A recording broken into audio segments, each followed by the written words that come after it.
Assalamualaikum warahmatullahi wabarakatuh. Perkenalkan, nama saya Agnes Nabilah Turunada dari kelas 12 TKJ 1. Pada kesempatan kali ini saya akan menceritakan satu dari sekian kasus pelanggaran hak asasi manusia. Pembunuhan Angelin Megawe merupakan peristiwa kekerasan terhadap anak berusia 8 tahun yang terjadi di Denpasar, Bali pada tanggal 16 Mei 2015 silam. Angelin adalah putri kandung dari pasangan Ahmad Rosyidi dan Hamidah. Ia merupakan anak kedua dari 3 bersaudara. Ketika kedua orang tuanya bercerai, ia dan kedua saudaranya berpisah. Angelin pun diadopsi oleh pasangan Margaret Christina Megawe dan Douglas. Sejak itu, ia tak pernah bertemu dengan kedua orang tuanya lagi. Di keluarganya yang baru, Angelin mempunyai 2 kakak angkat, Vone Caroline Megawe, Tina Telly Megawe. Ia juga sangat disayang 2 orang tua angkatnya. Namun, kemudian sang ayah meninggal dunia pada tahun 2008. Margaret sangat terpukul karena kematian suami. Sejak saat itu, ia sering melakukan kekerasan fisik kepada Angelin. Margaret menyuruh Angelin untuk melakukan pekerjaan rumah dan mengurusi ayam, anjing, kucing yang dipelihara. Margaret memiliki beberapa puluh ayam yang harus diberi makan dan dibersihkan kandangnya setiap pagi.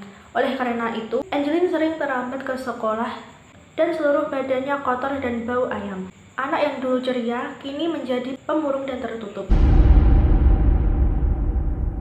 Kasus yang menimpa Angelin pertama kali mengemuka dengan beredarnya kabar hilangnya anak tersebut akibat dibuatnya laman di jejaring sosial media Facebook yang berjudul Find Angelin Bali Missing Card. Laman tersebut dibuat oleh kakak angkatnya Angelin, yaitu Christine, pada tanggal 16 Mei 2015. Nah, keesokan harinya, berbagai media massa turut memberitakan mengenai kehilangan tersebut. Berdasarkan informasi dari salah satu kakak angkatnya Angelin, yaitu Vone, dikabarkan bahwa adiknya hilang saat bermain di depan rumah sekitar pukul 15 waktu Indonesia bagian tengah. Kasus hilangnya Angelin ini menarik perhatian Komisi Nasional Perlindungan Anak. Bapak Aris sebagai ketua bersama 2 anggota timnya datang ke Bali menemui Polresta Denpasar dan Polda Bali serta melakukan kunjungan ke rumah Margaret.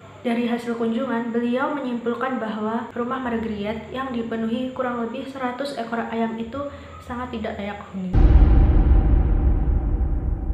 Pencarian Angelin pun terhenti setelah ia ditemukan dalam keadaan tewas terkubur di belakang rumahnya pada hari Rabu 10 Juni 2015. Jasadnya dalam keadaan membusuk, terkubur di bawah pohon pisang dan ditutupi oleh sampah. Dari hasil otopsi, diketahui Angelin telah meninggal sejak 3 minggu sebelumnya.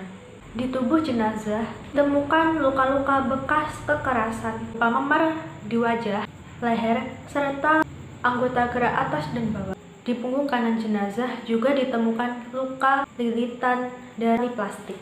Sebab kematiannya dipastikan karena kekerasan benda tumpul pada bagian wajah dan kepala yang mengakibatkan pendarahan otak.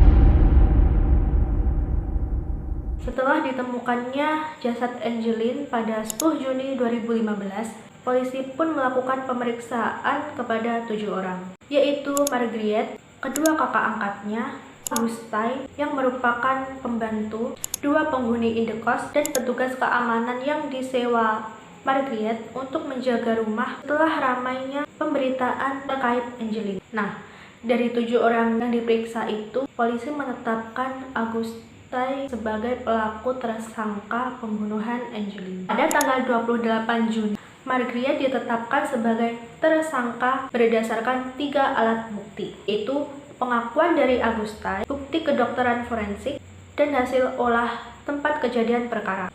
Dari bukti tersebut, Margaret diduga menjadi otak dari pembunuhan dan Agustai hanya membantu menguburkan jasadnya. Sidang pertama kasus pembunuhan Angelin ini digelar pada 22 Oktober 2015. Dalam persidangan tersebut, Jaksa mengungkap tanggal 16 Mei 2015, Margriet memukuli Angelin berkali-kali pada bagian wajah, hingga mengakibatkan hidung dan telinga Angelin mengeluarkan darah. Pembunuhan Angelin kemudian direncanakan dengan maksud untuk menghilangkan jejak.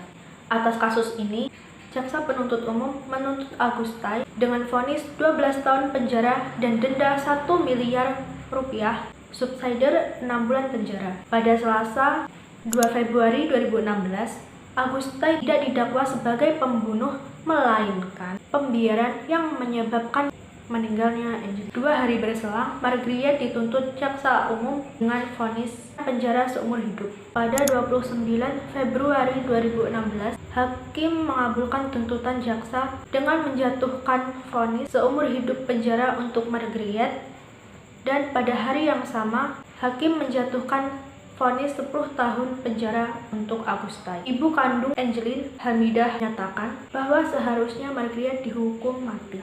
Kisah ini adalah salah satu contoh pelanggaran hak asasi manusia di Indonesia.